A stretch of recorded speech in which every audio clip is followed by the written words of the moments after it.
सबसे पहले मेरी बात लास्ट तक आ रही है, जरा हाथ ऊपर करके बता दें। लास्ट तक मेरी बात आ रही है, धन्यवाद।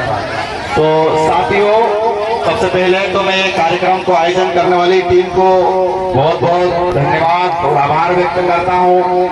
उसके बाद यहाँ आप सब लोग जो अपना कीमती समय निकाल कर यहाँ पर सुन रहे हैं, यहाँ पर खड़े हैं, उसके लिए आप जोरदार अपने खुद के लिए एक बार तालियां बजा दें।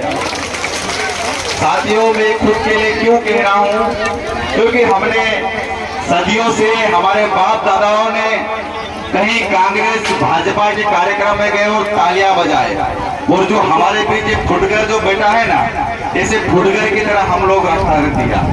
तो आज ये आपका अपना कार्यक्रम है, तो आपके अपने कार्यक्रम में कम से कम बार बार एक संचालन टीम बोल रही है आप शांति बनाए रखें, शांति बनाए रखें। तो शांति बनाए रखो, आप सुनो। साथियों, आप लोगों के पैरों तले की जमीन खिसक जाएगी कि ये कार्यक्रम क्यों आयोजन किया जाना चाहिए और ये कार्यक्रमों का क्या महत्व होना चाहिए। आज हमारे साथ में बहुत गंभीर समस्याएं हैं, इतनी समस्याएं हैं जिसका कोई हिसाब लगाना मुश्किल ही नहीं है, लेकिन इतनी समस्याएं होने के बाद भी हम और आप सिर्फ डीजे पर नाचना और यहाँ गाना चल रहा, सभी के हाथ में मोबाइल निकलना, ये साबित करता है कि आज तक आप लोग नहीं सुधरे। आपके पास से जमीनें छीनी जा रही है, आपके बच्चों को रोजगार नहीं मिल रहा है, आपके बच्चों को आपकी माता और बहनों के साथ में शोषण होता है। हमारे घर में आज भी हमारी माता बहन घर से दिन भर काम करती, उसके बाद चूल्हा जला, उसके बाद उसके घर में रोटी बनती है, ये स्थिति है। और आज भी हम लोग डीजे पर नाचने के लिए सिर्फ इकट्ठा होना चाहते हैं, एक फुटकर को देखने के लिए हम लोग इकट्ठा होना चाहते हैं, और एक बेचारी की हमारे पास भूख नहीं है इतने समय के बाद भी, तो हम लोगों को तो मर जाना ही चाहिए। मुझे शर्म आती है कहते हुए कि टंट्या मामा ने, बिरसा मुंडा ने क्या ऐसे समाज की कल्पना की थी क्या कि डीजे बजेगा हम नाचेंगे? हम तुमको बार बार कहना पड़ता है तुम शांति से बैठ जाओगे। हमारे सिंह भाई आगे आके तुमको बोल के गए कि अगर दूसरे समाज का कार्यक्रम होता तो तुम चुपचाप बैठ जाते हो। हम बार बार बोलते, कितने लोगों ने साल पूछूंगा में, कितने लोग हाथ ऊपर करके बताए कि पौने सिकंदर हुसैन एक का नाम कितने लोगों ने सुना है? हाथ ऊपर करके बताओ मेरे को। पौने सिकंदर हुसैन एक का नाम कितने लोगों ने सुना है? कोई तो हाथ ऊपर करके बताए मेरे को। हमारे पास जमीनें नहीं बचने वाली है, जिस जमीन को हमारे बाप दादा ने पेट पे बोतलें बांधकर जिस जमीन को रखा है, उस जमीन को बचा है, तो आज कम से कम तुम्हारे पास खाने के लिए 2 वक्त की रोटी, कम से कम तुमको रोजगार नहीं मिलता है, तो तुम्हारे पास खेत में इतना पक जाता है तो तुम्हारे बाल बच्चे कम से उस जमीन पोसा जाता है, वो जमीन पे तुमसे छीनने वाले। हमारे उपाध्याय भाई ने बताया है, अगर कोई फैक्ट्री रखा हो तो गांव में रखती है, अगर किसी पर का विकास होना है तो वो शहर में होता है। कॉलेज बनती कहाँ पर बनती है? शहर में बनती है। इंजीनियर कॉलेज कहाँ बनती है? शहर में बनती है। और स्कूलें कहाँ खुलती है? शहर में बनती है। लेकिन जमीनें किसकी छीन जाती है? आदिवासी। आज तुमको मालूम है कि यहाँ पे जमीन कंपनी खुली है, इस अल्ट्राटेक में सरकार का ऐसा नियम है, CSF का नियम है कि जहाँ पर होगा लाभ का कम से कम 2% कई वर्ष पे खर्च करे। मुझे बताओ, कम से कम इसका टर्नओवर हजारों करोड़ रुपए का है, साल भर कम से कम 200 करोड़ रुपए तुम्हारे ऊपर खर्च करना पड़ता है। मुझे आप बताओ, तुम्हारे ऊपर कितने लोगों के पास में अल्ट्राटेक कंपनी तुमको अच्छा हॉस्पिटल दिया है, कितने लोगों के पास में अच्छी व्यवस्थाएं करी है, कितनी स्कूलें खोली? अरे बताओ, मुझे तुमसे पूछ रहा हूँ, तुमसे बात करने के लिए आया, भाषण देने के लिए नहीं आया यहाँ पे। कोई नहीं बता सकता है कि हमारे पास अच्छे हॉस्पिटल बना के दिया अल्ट्राटेक ने, अच्छी स्कूल खोल के दिया अल्ट्राटेक ने। कोई व्यक्ति नहीं बता सकता है। क्यों? क्योंकि तुमको तो पता ही नहीं है। हम लोगों ने क्या डिसाइड कर लिया? डीजे बजेगा, हम नाचेंगे, घर जाएंगे, आराम से सो जाएंगे। ये पूछेगा कौन? आज के इस जमाने में भी एक पीआई को देखकर हमारे लोग डर जाते हैं। तो आप ये डरना कब बंद करेंगे?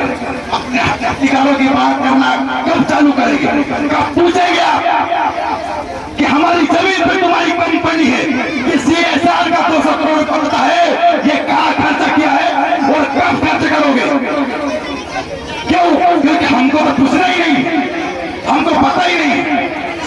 मैं बार बार बोल रहा हूँ, फॉरेस्ट कंजर से जिस प्रकार से संशोधन किया गया है, हमारे पास से हमारी जमीन छीने जाएगी और वही हमारे पास एक आगे का रास्ता है। हमारे लोग तो कम से कम उद्योग धंधे में भी नहीं जा सकते हैं, हमारे लोग तो कम से कम ये सिस्टम भी नहीं ला सकते हैं कि कम से कम कोई चाय दुकान से ढंग चला ले। हम कितने लोगों के पास दुकानें हैं, कितने लोग जी पाएंगे?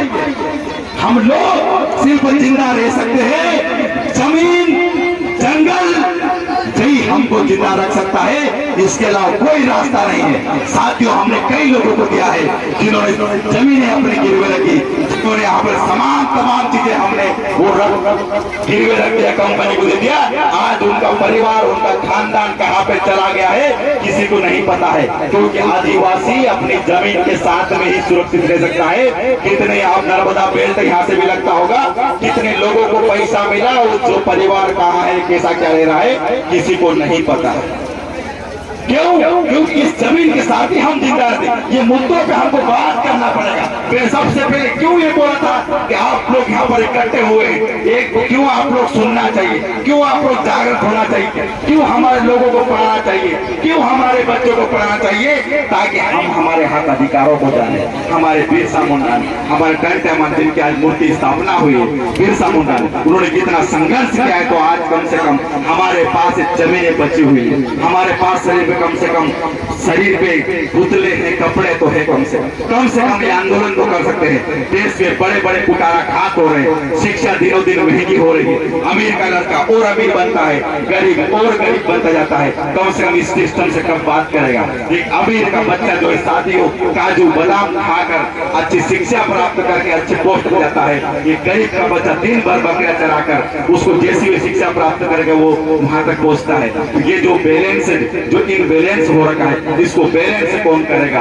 ये हम सवाल कब उठाएंगे?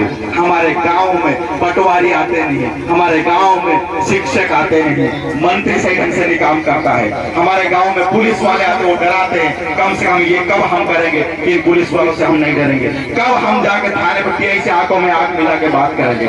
ये हमको कम से कम समझना पड़ेगा, ये हमारे हक अधिकारों को जानना पड़ेगा और इसके लिए ऐसे बड़े बड़े आयोजन होना चाहिए और यहाँ से आप लोगों को सुनना चाहिए। तो अगर कभी हम आज भी कभी हम फुटकर पे और डीजे पे अगर पीड़ा होना चालू कर दिए साथियों, तो आपका अंत समय बहुत जल्दी निश्चित है, इसको कोई नहीं बचा सकता है। क्योंकि दोबारा टंटा भील आपकी लड़ाई लड़ने के लिए नहीं आने वाला है, बिरसा मुंडा आपकी लड़ाई लड़ने के लिए नहीं आने वाला है। जल जंगल जमीन की लड़ाई से आपको लड़ना पड़ेगा। आपके घर में खाने के लिए रोटी है कि नहीं है, ये आपको व्यवस्था करना पड़ेगा, दूसरे नहीं आने वाले हैं। तो ये आपका हक है, इसको प्राप्त करो।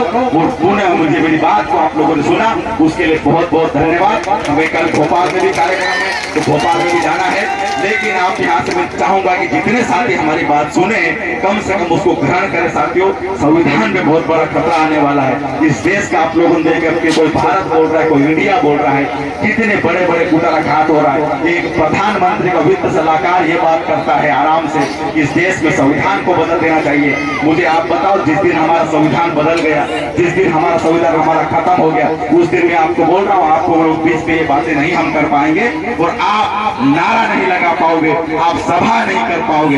हमारी माताओं बहनों की जो हम आज आबरू बची है, जैसे एक्ट है वैसा कानून है, ये तमाम चीजें हमारी खत्म हो जाएगी। इसलिए हमको और मजबूत होना है, इन चीजों को हमको लेके चलना है साथियों।